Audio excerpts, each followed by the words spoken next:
Jackson's hit Motown.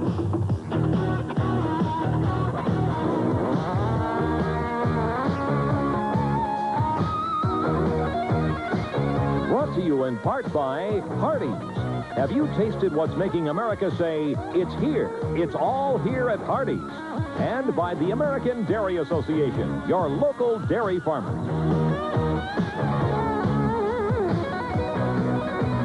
Good evening, I'm Carmen Harlan, and welcome to Victory at the Silverdome, the Jacksons hit Motown. And I'm Eli Zarrett. We are absolutely live, as we told you, at the Silverdome on the night of the Jacksons' triumphant return to Motown, and Curtis Gatson will be joining us live from the field. And what you may not be able to see are the crowds that are beginning to fill this huge stadium. And before another hour goes by, this place will be packed with Jacksons fans to participate in what is being called the most extravagant stage show ever. And not since the Beatles as a tour created this much of an uproar. It is crisscross the country, thrilling literally hundreds of thousands of Jackson fans. You know, Eli, in a special way, the Jacksons are really coming home tonight.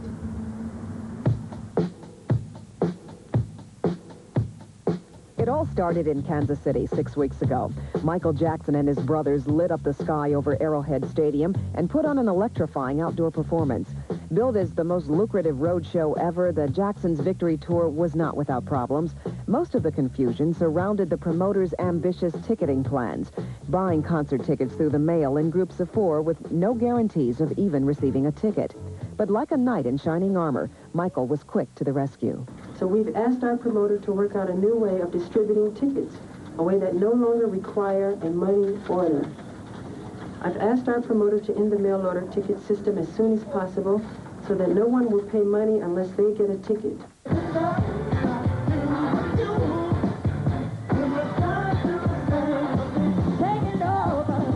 The Victory Tour sold out in Kansas City.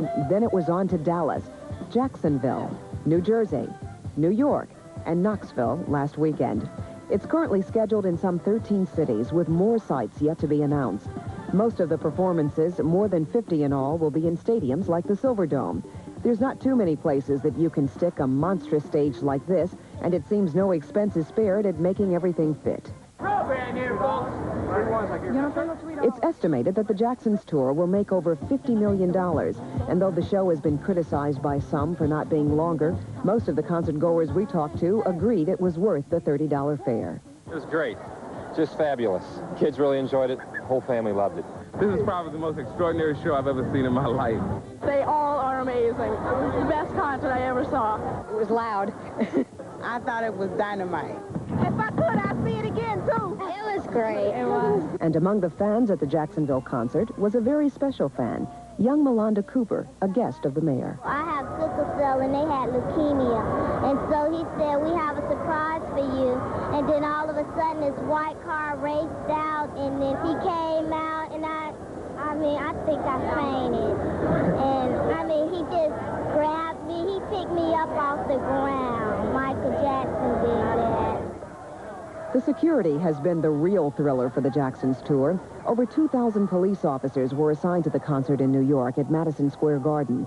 They wouldn't allow fans to get closer than 2 blocks without a ticket. And if you're planning to attend the concert at the Silverdome, you'll be searched with a metal detector. Of course, more noticeable than the security on the Jacksons tour has been the media. Cameras, reporters, and press from all over the world have followed this massive Star Wars caravan from Kansas City to here at the Silverdome in Pontiac. Interviews with the Jacksons have been scarce, if at all, and with Michael, well, this is as close as you'll get.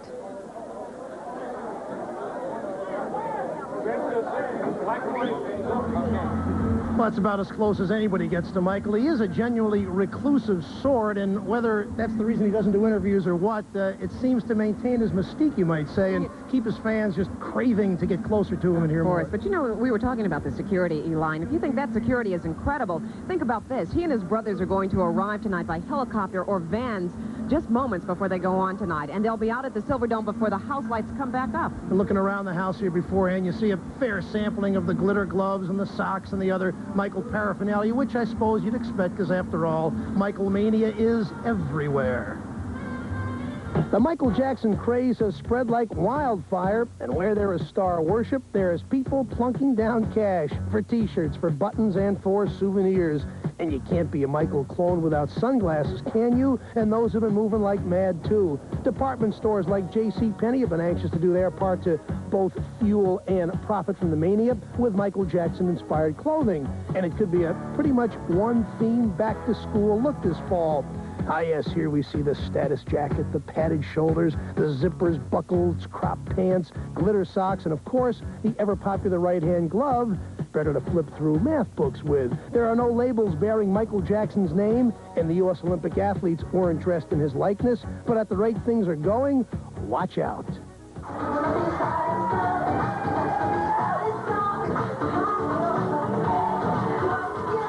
And if it's not enough to dress like Michael Jackson, we are constantly hearing about Michael Jackson look-alike and Michael Jackson dance contests.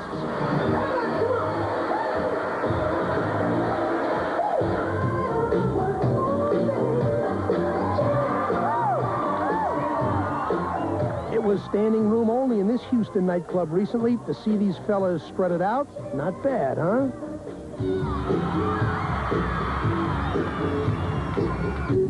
In Detroit, no shortage of Michael mimicry. Last Sunday, for instance, the Free Press sponsored a Michael Jackson dance contest.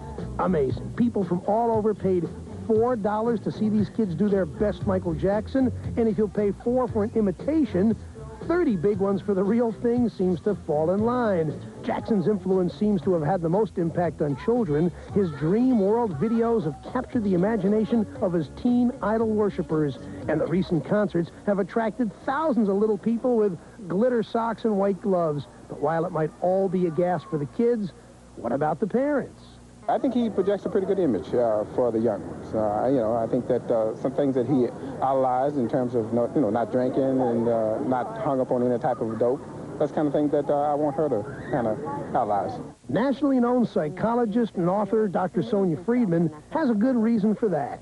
He is anti-drug and pro-religion, and therefore there are masses of people who are in favor of that. He's the little boy who in many ways refuses to grow up, and yet we saw him become a star in our own myths. And he belongs to a family.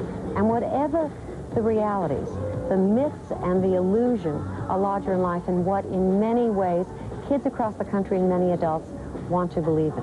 So if your kids haven't had enough of Michael Jackson just yet, don't worry. It might be good therapy. I wish I could dance like that. Those kids can really dance. Oh, I can dance like that. Fat chance, right? We're going to see Michael dance anyway when we come back.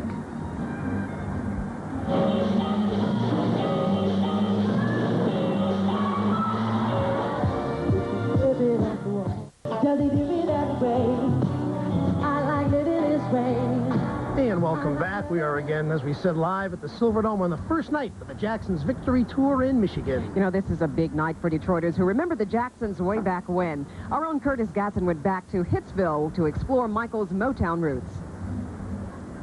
It was just over 15 years ago that 4 youngsters and 1 little boy walked into that house behind me.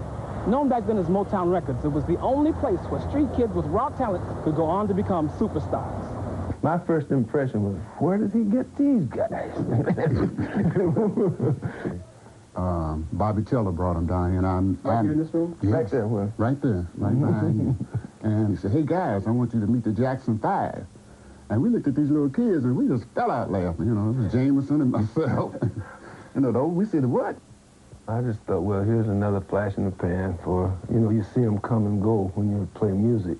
Thomas Beans Bowles and Earl Van Dyke were 2 of Motown's top musicians in the late 60s. They and other musicians helped the Jackson 5 go on to greater things.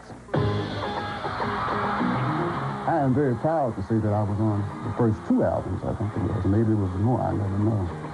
And as far as they were self-contained, I was proud of them then, and I'm very proud of Michael now.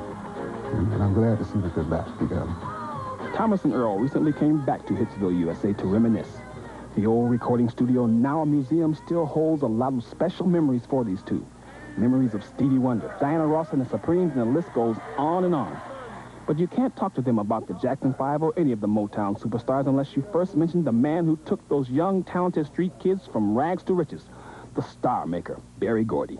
I feel that the personalities in any of the groups reflected Berry Gordy because he picked out the person.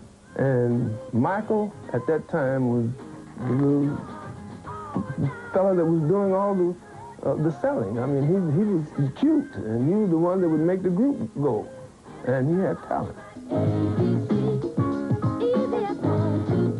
They were just a young family that was just dynamite. Mrs. Esther Gordy Edwards is Senior Vice President of Motown Industries. She remembers her brother's efforts in the early days of Motown. Well, the one thing about Berry Gordy is that he is able to spot potential and spot talent just right off the bat. Every artist that came in here at that time was raw talent. All the polishing came from the people and the staff that Berry surrounded them with. And he picked some good people, as the results show. I had you to myself. I didn't want you around. Well, Berry Gordy certainly made no mistake in spotting Michael's talent. No, not at all. And as you'll see when we return with an electrifying moment from Michael's performance of Billie Jean. Why does he do me that way? Michael Jackson celebrates his 26th birthday Sunday, August 19th, and it's truly remarkable, isn't it, that one so young has been in the public spotlight so very long. You know, Eli, it seems only yesterday he was little Michael Jackson. He's been singing professionally since he was 5. That's when the Jacksons first began as a group back in Gary, Indiana. Michael Jackson's life began 26 years ago in Gary, Indiana, amidst a poor Milltown setting. Father Joe Jackson was a welder making $5,000 a year, and in 1958, that wasn't much for a family with 9 children. They lived in this 2-bedroom house on Jackson Street. How about that for a coincidence? And though life wasn't easy for the Jacksons, it seems even at a very early age, Michael knew what he wanted to do. He was the only one that considered himself a star at the time. Mrs. Emma Robinson was Michael's math and science teacher in the 4th and 5th grades. And what was her first recollection of young Michael Jackson? A very gay, a very happy, a very jaunty, a very cocksure little boy. Michael had a mediocre voice, according to the music teacher at the school.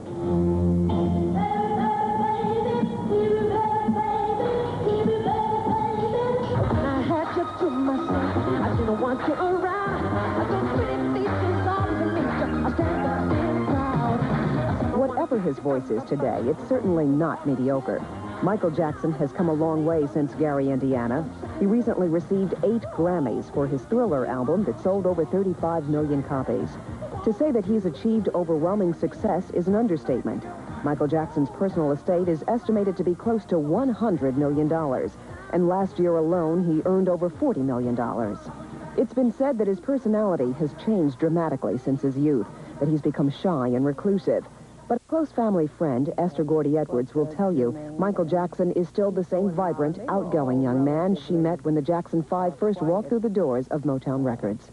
Michael was the most active, but that was because he was the youngest in the group, and as far as I could see and tell, he was just a true 8-year-old kid, you know, that would play and laugh and, you know, and perform and had no real problems. Personality-wise, I did not notice a change. I feel somewhat concerned and maybe a little sorry for Michael because of all of the great and phenomenal success and popularity that he has, because I know that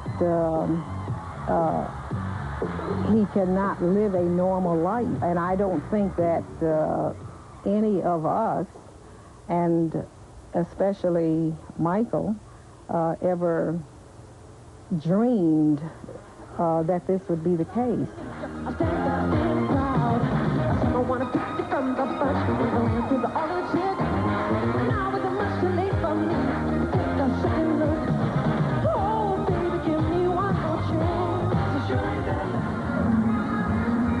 You know, that performance you saw from Motown 25 was a real showstopper. It's interesting to note that that was the first time the brothers had performed together since 1976. That's true. You know, Jermaine separated from the group for a while. He is back, but then Jackie has a bum knee. He couldn't make this tour, but younger brother Randy is here. In any case, 40,000 people here tonight are glad to see some kind of Jackson lineup together. That's right. And when we come back, a look at the behind-the-scenes incredible staging of the Victory Tour.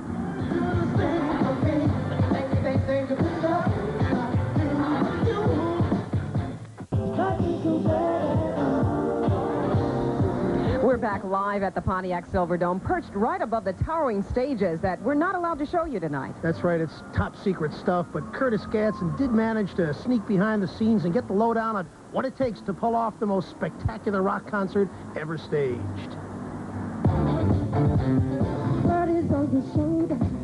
Though the Jacksons' music and footwork are better than ever, it's the special effects and lasers that seem to be the big items on the Victory Tour. That's why the stage area is so huge, 14,000 square feet and over 5 stories high. So big, in fact, that they couldn't get it all in the Hoosier Dome in Indianapolis. When David Bowie made his record-breaking tour last year, he used just over 40 tons of stage and lighting equipment. The Jacksons weigh in at 375 tons, but there's more going on here than just some fancy lighting. I've seen a couple his outfits. One of his outfits was with laser lights, and it was real beautiful, and he has a glove that lights up also. And I asked one of the ladies, just out of curiosity, how much it costs, and she said around about $75,000 just for one jacket. So I got to get to work. Costume changes are only a part of it. They need 28 semis to haul all this equipment. Then it takes about 1,200 stagehands and technicians working around the clock for 4 days to get it all together. Now, if that doesn't impress you, how about a 12,000-volt electrical system, 5 elevators, and a sound system that's hooked up to 120 speakers? Times have certainly changed since the simple stage shows of Motown. But in a recent interview with Marlon and Tito, Brian Gumble found out... It's been a piece of cake, really. A piece of cake? Yeah, wait a minute, I'm hearing 28 vans, I'm hearing, you know, tons of equipment. How can it be a piece of cake? Everything went a lot smoother than what people said it was, so it's been a piece of cake as far as we're concerned. What's been the most satisfying thing about the tour so far for you? Just happy fans and good music, and everything is just really going great. So far, it has been going great for the Jacksons, and the reviews by most critics have been favorable. It seems to be part of the superstar paraphernalia these days to have special effects with lighting and costume changes and you know, things bursting in air and all kinds of things happening. That's just a part of the showbiz that the crowd seems to really react very positively to. Dr. Billy Taylor knows music, a renowned jazz pianist who plays at many jazz festivals across the country. He is also the music analyst for CBS News. On the negative side, I think a lot of people are going to try to see who they can do it with next. And they're going to try to they're going to put some people out there that shouldn't be out there trying to charge these kind of prices and do this kind of a tour. And that'll hurt the business and hurt the acts that unfortunately get caught in that kind of presentation. One thing you can be sure of, it'll certainly be a while before anyone can beat this act. One of the things that makes this act so unbeatable is Michael Jackson. But here at the Silverdome tonight, you'll see that the magic touch of the entire Jackson family is everywhere. Staging, lighting, choreography, and the result's pure genius, according to our own Davy Marlon Jones. People from all over, all across the nation, varied cultures, varied ideals, varied ages, one common denominator, Michael Jackson. You can take your inhibition. I gotta let that fool deep inside so. Amidst a never-ending orgy of 1 trillion kilowatts, 100 decibels, and 1 million lasers slashing the air through all the fog machines in the free world, put them together, and you've got the drama of the Super Bowl when your team wins. Those other fragments of what was called the Jackson 5 work well and revere their energy source. Michael Jackson does not look well physically. The strain of sending out the discipline and drive that it takes to touch 50,000 people live and individually exacts enormous dues. What is most impressive about the Jackson Victory Tour is that they are never dominated by the pyrotechnics of their paraphernalia. What is it like to watch what is today's biggest single-star draw in the world? It's like watching Willie Mays at the top of his career, like being converted by an evangelist of boundless joy. He is a consummate professional. He has the innocence of a child. The show is a soul. That soul totters dangerously close to extinguishing itself in its own blaze. At the moment, it gives a lovely light. As a concert, it is fair. As a show, it is great. Victory total. I will never forget it. Davy Marlin Jones. Now, that's pretty high praise coming from Davy Marlin Jones, wouldn't you say? I certainly will. You know, not everybody in here is going to have a great seat, obviously, but it seems that just sharing the same venue, being in the same location with Michael Jackson is overwhelming enough for most people. Of course. In fact, I've become a full-fledged fan. I picked up my Michael Jackson T-shirt, and I'm going to encourage Eli to do the same. But we want to say goodbye from the Silver Dome for Eli Zaret, Curtis Gatson. Good night.